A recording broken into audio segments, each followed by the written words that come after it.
दूसरा सूत्र, येम ही न वैत्यन्ते पुरुषम पुरुषर्व समदुख सुखम धीरम सो आमृतवाहे कल्पते। क्योंकि हे पुरुष श्रेष्ठ, दुख सुख को समान समझने वाले जिस धीर पुरुष को ये इंद्रिय और विषयों के संयोग व्याकुल नहीं करते, वो मोक्ष के योग्य होता है। धीर पुरुष भी समझने का प्रयास करे। धीर उसको बोलते हैं जो सदा स्थिर हो जाता है, कभी डिगता नहीं कोई बातों से। ऐसा धीर पुरुष के लिए सुख भी और दुख भी दोनों समान हो जाते हैं, और इंद्रियों के संयोग मिलने पर भी उसको कोई वो व्याकुल नहीं करते। करीब इंद्रियों का संयोग मिलने दो तो करीब दुनिया 95% उसमें घुल मिल जाती है, पर कुछ ऐसे हैं जो घुल मिल नहीं सकते। स्मरण आता है सुखदेव मुनि और नारद का। जनक राजा के महल में एक बार गए। नारद भक्ति मार्ग का थे और सुखदेव ब्रह्म ज्ञानी अंदर ईश्वर को पाए हुए थे। जनक राजा के महल में गए तो जनक राजा जानना चाहे कि इसमें पक्का कौन है और कच्चा कौन है। झूला था, जैसे झूले में दोनों को बैठा दिए, नारद मुनि और सुखदेव मुनि को, और परीक्षा करना चाहे राजा जनक। जो दासियां थी उनको सजा धजा कर, खूबसूरत दासिया चेहरे से जो अपन मानते वासनागत, झूले में जाकर बैठो बारी बारी से। जनक राजा देखना चाह रहे थे कौन पक्का,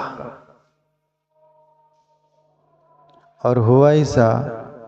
नारद मुनि,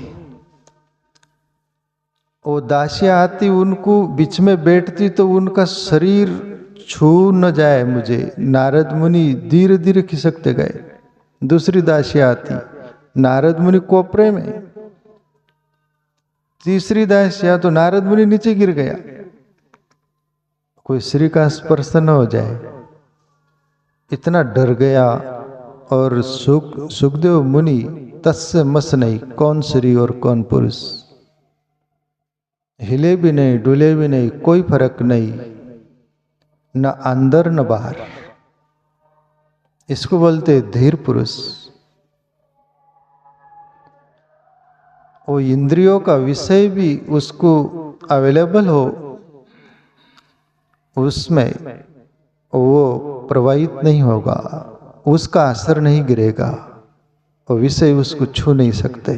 क्यों? उससे ऊपर वो उठ गया, उस आत्म तत्व में वो स्थिर हो गया जैसे। पर जो साधक कच्चा होगा, व्यक्ति होगा, कोई भी होगा, तो उसको ये व्याकुल कर सकते हैं। इसलिए अर्जुन को प्रभु श्री कृष्ण बोल रहे, अर्जुन, क्योंकि हे पुरुष श्रेष्ठ, अभी ये भी पुरुष श्रेष्ठ का अर्थ होता है पुरुषों में श्रेष्ठ अर्जुन था। अभी पांचों पांडव थे, चारों भाई से कोई प्रभु श्री कृष्ण एक बात नहीं कर रहा है, अर्जुन से ही कर रहे हैं। क्यों? कुछ श्रेष्ठता थी, उत्कृष्टता थी, उत्तमता थी।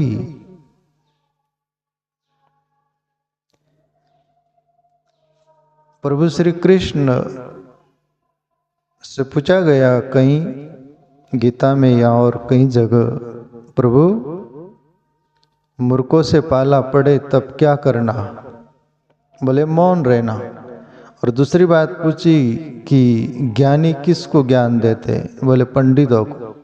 पंडित मतलब वो नहीं जो पूजा पाठ ब्राह्मण प्रवृत्ति करते। पंडित का अर्थ तो दूसरा, मैं पहले भी बोला, ब्रह्म ज्ञानी, उसको भी पंडित बोले प्रभु श्री कृष्ण। यहाँ जो विवेकी व्यक्ति, बोले ज्ञानी पुरुष कभी भी पंडितों को ही ज्ञान देता है और मूर्खों के सामने मौन रहता है। मूर्खों को तुम ज्ञान दो तो वो समझ ही नहीं पाएगा, और समझ कर भी कुछ पल्ले नहीं पड़ेगा जैसा वो बर्ताव करेगा। जैसा उल्टा घड़ा हो उसमें पानी एक बूंद नहीं जाएंगे, ऐसा होगा मूर्खों के साथ। कितने माता पच्ची करो, कोई पड़ता है फर्क? तुमको बिगाड़ देगा, तुम्हारा दिमाग खराब कर देगा। और ज्ञानी समझदार कोई होगा ना, उसको आप 100 शब्द मत बोलो, 10 ही शब्द बोलो, उसमें इशारा। चतुर को इशारा काफी रहता है, मूर्खों को बार बार, चतुर को एक बार। मूर्खों को कितना भी बोलो कोई फर्क नहीं गिरेगा, चतुर को एक बार बोलो, इशारा समझ जाएगा। प्रभु श्री कृष्ण इसलिए बोले पुरुष श्रेष्ठ अर्जुन को, कुछ न कुछ लायकात तो थी करके 18 दिन युद्ध चला। युद्ध के मैदान में ये गीता 18 जो अध्याय है वहाँ पर बोली गई। और 18वां अध्याय में बोलते ना अपन, कृष्य वचनं तव गोविंद नष्टो मवा स्मृतिर्लब्ध्वा। प्रभु आप जो बोलोगे वो मैं करूँगा, और मेरा मोह नष्ट हो गया, स्मृति आ गई मैं कौन हूँ, और घटना घट गई।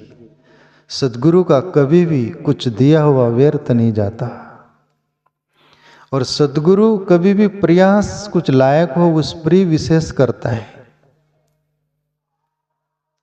सभी पर माता पच्ची करके वो अपनी चेतना का वो व्यय खर्च नहीं करता। वैसे ही जैसे हम कोई मंगने आया, उसका पात्र साफ सुथरा हो तो उसमें ही कुछ देना चाहेंगे, गंदा है तो उसको बोलेंगे ना साफ सुथरा करके ला भाई। सही प्रभु श्री कृष्ण बोल रहे, क्योंकि ये पुरुष श्रेष्ठ दुख सुख को समान समझने वाले जिस धीर पुरुष को ये इंद्रिय और विषयों के संयोग व्याकुल नहीं करते, वो मोक्ष के योग्य होता है। प्यारे मित्रों, पूरी दुनिया सुख और दुख के गर्त में पड़कर जीती है।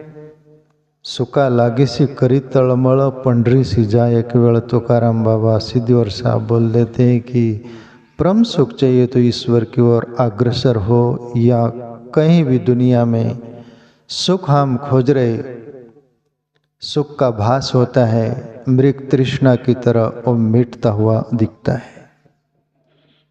इसलिए संत महापुरुष जन्म जन्म से साधन भजन करते आए और साधन भजन पर डटे हुए रहते हैं। उनको एक पता चल गया होता है, एक रास्ता। परमात्मा ने ये जिंदगी दी है, पर इसमें से निकलकर मुक्त होने के लिए भी विकल्प दिया है, ये उनको पता चल जाता है। ये जीवन जो मनुष्य जीवन मिला है ना, अनंत आत्माएं अस्तक ईश्वर में समा गई, मुक्त हो गई है, जिसका जन्म मरण मिट गया है, वो एक रास्ता है। वो है ध्यान धारणा साधना, और भक्ति मार्ग से जाओ तो वहीं पहुंचना है। बाकी वो तेल की धारावत